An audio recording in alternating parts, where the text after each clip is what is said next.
Ever wondered why professionals talk about pipes and tubes like they're completely different things? Are they really that different, or is it just technical jargon?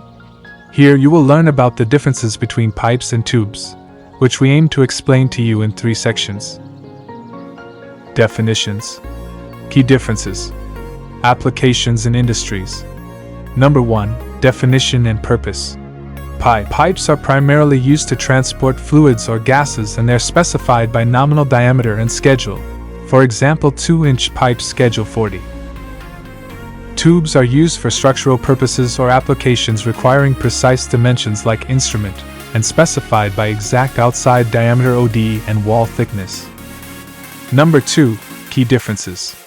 From a measurement perspective, pipes are defined by their nominal size plus schedule, wall thickness, whereas tubes are identified by their outer diameter OD and wall thickness. From a shape and structure perspective, pipes, typically round. Tubes can be round, square, or rectangular.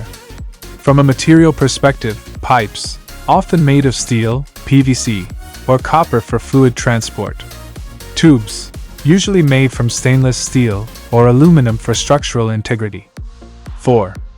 From a tolerance perspective, pipes, looser tolerances, focus on volume capacity. Tubes, tight tolerances, focus on precision.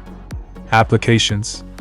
Pipes are used for plumbing systems, oil and gas pipelines, HVAC systems, while tubes are used for automotive and aerospace components, medical devices, furniture frames, instrumentation equipment. If you found this video helpful, don't forget to like, subscribe, and hit the bell icon for more technical insights.